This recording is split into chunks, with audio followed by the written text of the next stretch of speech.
Hello everyone, friends! Today I'm going to show you how to properly remove the front bumper on a Kia Optima. In my case, this is a 2018 model. This video will be useful both for beginners who are removing a bumper for the first time and for professionals who work with car body repair and disassembly. First, we open the hood and start from the upper section of the bumper. Here you will see several plastic clips and a couple of bolts holding the top part in place. There are not too many clips here, so this part is pretty easy. You will also need to remove two 10mm bolts. I recommend using a ratchet because it makes the work faster and more comfortable, but you can also use regular hand tools if needed. For removing the clips, you can use plastic trim removal tools.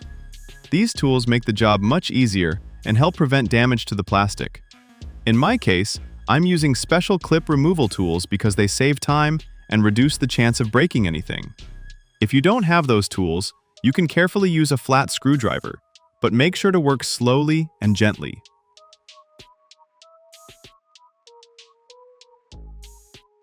After removing all the upper clips and bolts, we can move to the side sections of the bumper. This is where the process becomes more interesting.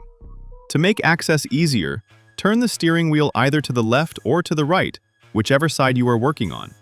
This gives you enough room to reach the wheel arch area and the side mounts of the bumper. Now pay close attention.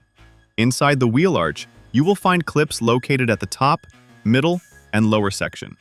All of these clips must be removed. Again, using a trim removal tool will make this process much easier. Try not to use excessive force because older plastic clips can become fragile over time. Work carefully and keep all clips and screws in a safe place so you do not lose them during reassembly.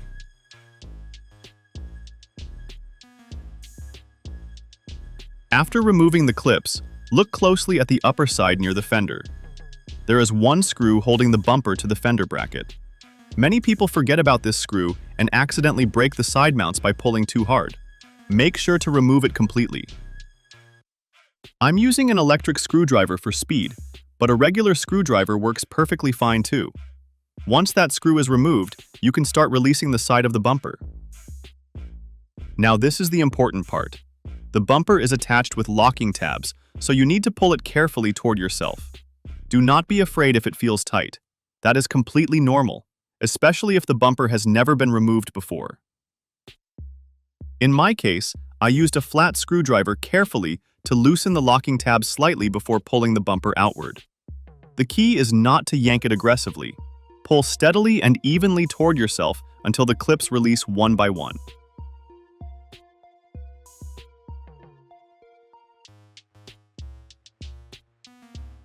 Let me show you how the inner mounting tabs look from inside. As you can see, the bumper locks into these plastic retainers, which is why you must pull outward rather than upward or downward. If you follow the correct direction, everything comes apart safely without damage.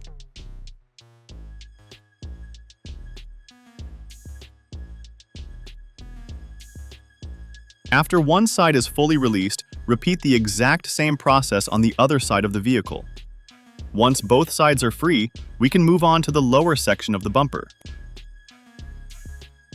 The top and side sections are already free, and now we need to remove the lower mounts underneath the vehicle.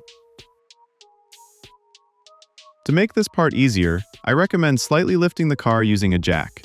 This gives you more working space and better visibility underneath the bumper. If you have access to a lift, that's even better, but a regular jack will work just fine.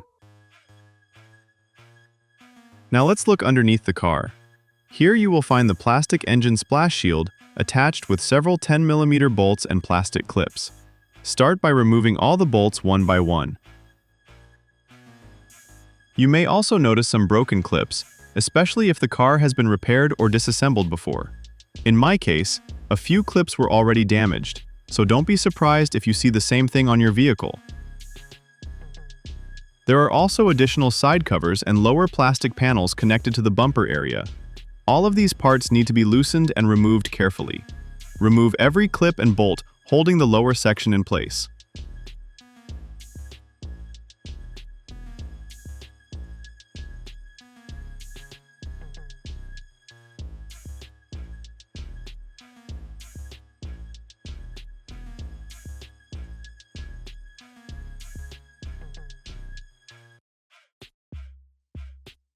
Once the lower mounts are fully disconnected, we can finally start removing the bumper itself.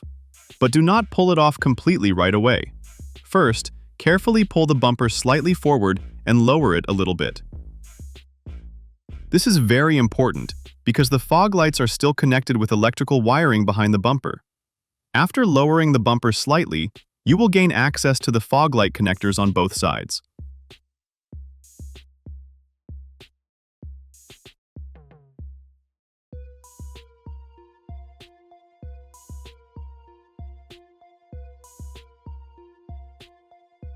Each fog light has a connector clip that needs to be disconnected carefully.